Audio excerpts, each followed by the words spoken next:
Let's bring in now House Ways and Means Committee Chairman Jason Smith. He was central to drafting the tax portion of the mega bill. Jason, thank you for joining us. We've got a couple of holdouts right now on the rules. So we're not even at the final passage of the bill yet, just to begin debating the bill, getting through the rule. Harris, Norman, Roy are all three no's, and there might be others. Do you think you can get this rule done today, or does it tank?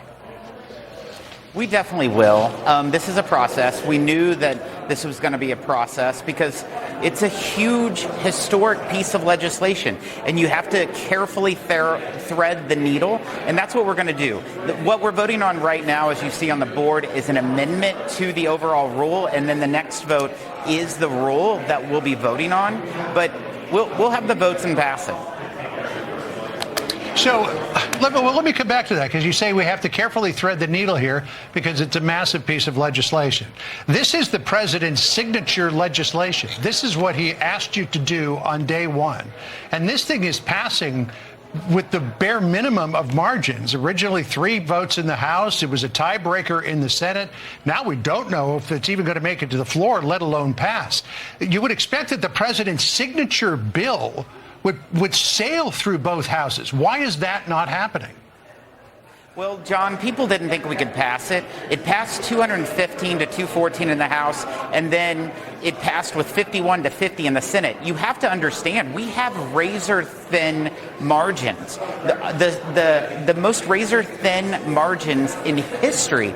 And so what we're doing is a huge accomplishment, and that is the reason. If you only have 3 people of 220 say no, that's all that we can do. You have 4, the bill's dead. We're going to pass this bill. Failure's not an option. We're going to deliver what the 77 million Americans asked for. One big, beautiful bill that delivers extreme tax relief for working families and small business owners. You know, there are 13 Republicans right now, and possibly more, that have major concerns about the way that the Senate changed this bill. And they make the argument that the Senate didn't play by the House rules. Some of those folks went to the White House today and got a talking to by President Trump. And so we'll see if President Trump moved any minds. My sources are telling me that he was able to swing a couple of votes here, Jason. But I guess what we're saying is, this is do or die for you guys. I mean, this isn't just about the president's economy, right? This is one of the major pieces that he needs to bring the economy back. But this is also about the midterms. And you all could lose the House if you don't pass these tax breaks, if taxes go up. Do you think that you're trying to cram too much before this artificial July 4th deadline? And do you think that it's time to go back to the negotiating table and make sure that you can get these people on board today? We're going to get these people on board. They're going to vote with us. This has been a process it has been a process throughout the entire time frame. What I will say is that this bill's not perfect, but we cannot allow perfection to stand in place of a great bill. This bill will provide the largest tax cut in U.S. history, the largest spending cuts in U.S. history, the largest one-time investment in the border, creating the Golden Dome for national security. These are all things that the president campaigned on. No tax on tips, no tax on overtime, tax relief for seniors. Our colleagues will come to the table, and they will find out the right vote is a yes vote. Failure is not an option. I guarantee you this will be on the president's desk by July 4th. All right, but, we've heard many times, don't let perfect be the enemy of good. But the way that this thing was Christmas treed up in the Senate, it's got a lot of members in the Republican conference saying, forget it, I'm not voting for this.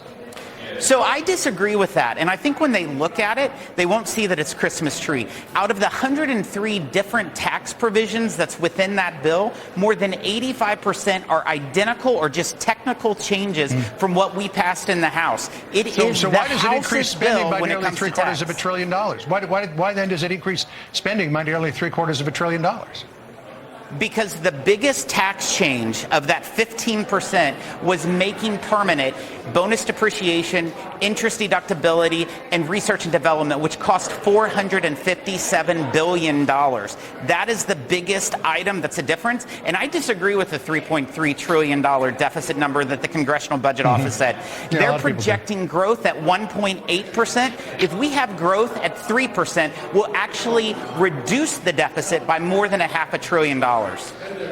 Okay, Jason Smith, chairman of the House Ways and Means Committee, hoping that this goes through. We'll be watching it. We'll see if the rule fails or passes, and we get to a final passage on this big, beautiful bill. Jason, thanks. Yeah, growth. That's what the president was talking about on Truth Social today. Thanks very much, Congressman. Appreciate it. We'll be watching. Now this.